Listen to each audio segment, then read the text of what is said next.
ये है आपका उदाहरण नंबर 23 विविध प्रश्नावली का पहला उदाहरण। देखो कितना आसान है। यदि ए और बी समान कोटि के सममित आव्यूह हैं तो दर्शाइए कि ए बी सममित है यदि और केवल यदि ए तथा बी क्रम विनिमय है, अर्थात ए बी का गुणनफल और बी ए का गुणनफल अगर बराबर है।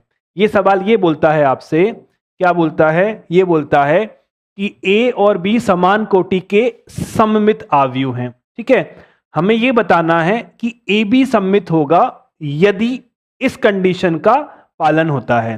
तो क्या करना है सर? हमें दिया गया है, क्या दिया गया है? हमें दिया गया है कि ए सममित है यानी ए का ट्रांसपोज बराबर ए और बी सममित है यानी बी का ट्रांसपोज बराबर बी। ठीक है, ये हमें गिवन है। अरे बेटा पढ़ाई कर लो यार, क्या रखा है इस फालतू की चिट-चैट में? पढ़ाई करो। करेक्ट है, ये हमें दिया गया है। हमें क्या प्रूव करना है?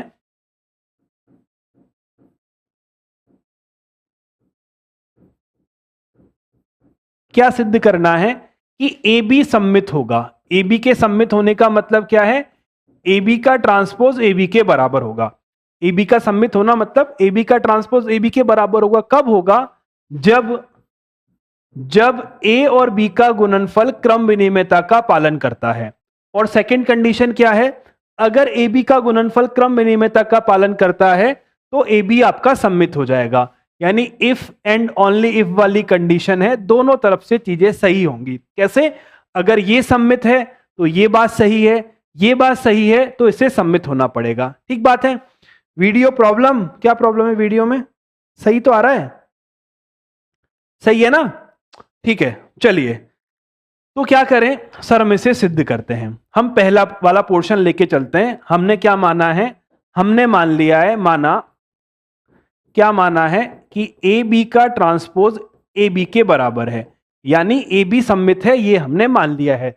अब हमें क्या सिद्ध करना है? कि ए और बी का जो मैट्रिक्स गुणनफल है वो क्रम विनिमयता का पालन करता है। ठीक बात है। तो एक बात बताओ, ए बी का ट्रांसपोज को कैसे खोलते हैं? सर इसमें रिवर्सल लॉ काम करेगा। पहले बी का ट्रांसपोज होगा फिर ए का ट्रांसपोज होगा। हमें क्या मिलेगा? पहले बी का ट्रांसपोज मिलेगा फिर ए का ट्रांसपोज मिलेगा। ये आपका ए बी के बराबर है। सिंपल सी बात है, एकदम करेक्ट है।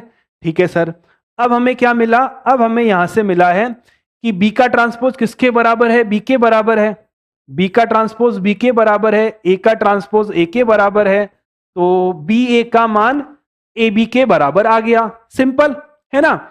हम क्या लेके चले थे? हम ये लेकर चले थे कि ए बी सममित है।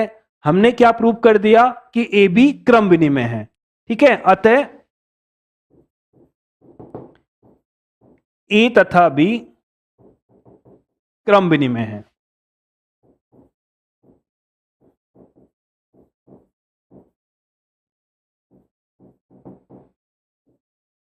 ठीक बात है, परफेक्ट है। चलिए अब क्या करें सर? अब इसका रिवर्स प्रूव करते हैं। हम ये मान के चलते हैं, हम क्या मान के चलते हैं? क्या माना कि ए बी का जो मल्टीप्लिकेशन है वो बी ए के बराबर है ना? फिर हमें क्या प्रूव करना है? कि ए बी आपका सममित है। हमें यह प्रूव करना है, इससे हमें सिद्ध करना है कि ए बी सममित है।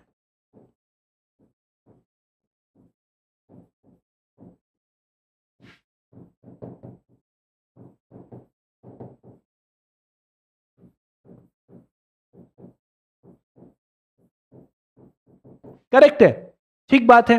तो सर ए बी सममित होने का मतलब क्या है? हम ए बी का पहले ट्रांसपोज निकालेंगे। तो ए बी का ट्रांसपोज रिवर्सल लॉ से निकलता है, बी का ट्रांसपोज और ए का ट्रांसपोज। तो हमें यहां से मिलेगा बी का ट्रांसपोज, फिर हमें यहां से मिलेगा ए का ट्रांसपोज। ठीक है, बी का ट्रांसपोज बी के बराबर है क्योंकि बी सममित है, तो हमें क्या मिलेगा? बी और ए मिलेगा। परफेक्ट है। ए का ट्रांसपोज भी ए के बराबर है क्योंकि ए बी सममित है। क्यों ऐसा क्यों किया है? ऐसा इसलिए किया है चूंकि ए का ट्रांसपोज बराबर ए है और बी का ट्रांसपोज बराबर बी है। ठीक है, इस लाइन को यहां भी लिख सकते हो अगर आपका मन करे तो।